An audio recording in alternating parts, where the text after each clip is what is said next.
people, and thanks for joining me for another episode from my allotment. Today I need to plant potatoes because I'm a little bit behind. I'm normally done them by now, but that's soon catch up. But yeah, I've already cleaned the section of where the potatoes need to go from the first earlies, so I will go outside and I'll show you which potatoes I'm growing this year. Just like that, right outside. So my first lot of potatoes are called Swift. Never done these before. These was about, I think there's 7 in each bag, and I've got 3 bags. They don't exactly look the best, but there's some nice healthy roots on them, especially that one there. And my next lot are these Petal and Javelin, and these look a lot more healthier, these do. And they do look nice. Again, I've never grown these before. Another 3 bags of these I've got. But I've also got a bag of old potatoes. As you can see, if you get any old potatoes that you see growing roots on them, don't throw them away. It's worth just sticking them in the ground somewhere, maybe even in a bucket. You'll be surprised with the results. So, I'm just going to grab a handful of these. And here is where the potatoes will be going. You can tell I have dug all that out. I will show you a picture. There used corns here, my cabbages here. But I also use this helps me, it's like a guide, it helps me dig in a straight line. Don't always work. But I always use this bulb thingamajigger up. I'll put the name here somewhere. But handy tools to have. You can get one on the stick so you're not bending down too much, which at my old age probably a good investment. So I've already done the holes, so I just pretty much dropping the potatoes in each hole like so. And once I've done that, what I'll do, I'll mound. Some people don't mound them straight away, they just fill the holes in, let them come through and then mound them, but I'm just going to mound them today. And then what I'll do, I'll chuck some bone meal on the top, and maybe also some chicken pellets. Thankfully, because we've had some rain, the ground is quite moist as well. So next time you see me, I will show you the finishing results. What do you get when you put an elephant with a lot of potatoes? Mashed potato.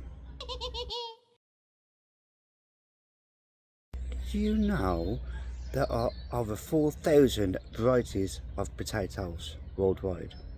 Wow. Did you know in 1995 the potato was the first vegetable to be grown in space? Did you know potatoes have been used in folk medicine? Boom. And just like that, can't see them very well, they have 5 rows of potatoes mounded, and each row is 8 potatoes. You don't know put them too close together. And what I've also done is sprinkle some bone meal and some chicken manure pellets, and that will encourage healthy roots, healthy plants. The 2 best things you can actually buy is these, and they are fairly cheap to buy. I think the pellets are a little bit more money, but the bone meal is quite cheap to buy. My next job will be this here. This will need to be dug, and then my next lot of potatoes will go in here, but I've got a bit of time for them. I've got a couple of weeks for them to go in, so I've got time to sort that out. My next visit, I will need to be clearing these small raised beds here. Shouldn't take too long because my raw beans have got to go in, and my blotted beans have got to go in that one. This one, the squash hasn't come through yet, so nothing for that one as yet. And this here, this is my French beans. Unfortunately, them haven't come through, but I do have seeds of dwarf French beans, so I'll put them here, so I'll get that cleaned up as well. But yeah, it's long here, and things is starting to happen a little bit, but there's still an awful lot to do. so I will keep you updated. But before I go, I will show you things in the greenhouse.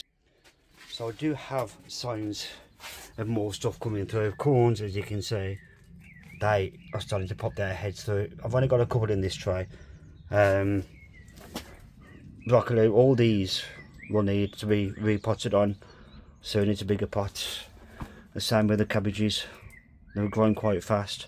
Cauliflowers, unfortunately, I don't think they are going through. I think these are actually weeds from the compost, but because they are cauliflower all year round, I can plant them anytime I want. And I've got more corns coming in this little pot, and of course more weeds. And on this one, yeah, it's a small one here. I think that's it on that one, and also down at the bottom here, a couple here as well. I think a couple of seeds have been took out. Unfortunately, no strawberry seeds have gone through yet, no courgettes, and no tomatoes at the back neither. Peas are starting to come through, so by the time I do a section for peas, I'll put them in the ground. I'll also put some loose seeds in the ground as well, so I've got enough. Onion seeds, unfortunately, they don't seem to be coming through. But lucky for me, I do have some which I'll show you in a minute. Climbing French beans, like I said, nothing has come through, which is very, very surprising. And also money maker tomatoes at the top. There's absolutely no signs of life, unfortunately. And again, same with the cucumbers. So there may be a chance I need to go and get some seeds from the local garden centre, but that's not a problem. But there's still time, yeah. And then I was also given these red onions, and there's more than enough there to get me going. So then we'll have a couple of large raised beds. So I think I'll find a section, put them 2 beds down, and maybe put the onions in. But yeah, we'll see what happens. I've got time. But in the meantime, I appreciate your support, and please join me next time when I start planting some seeds in my small raised beds. Peace.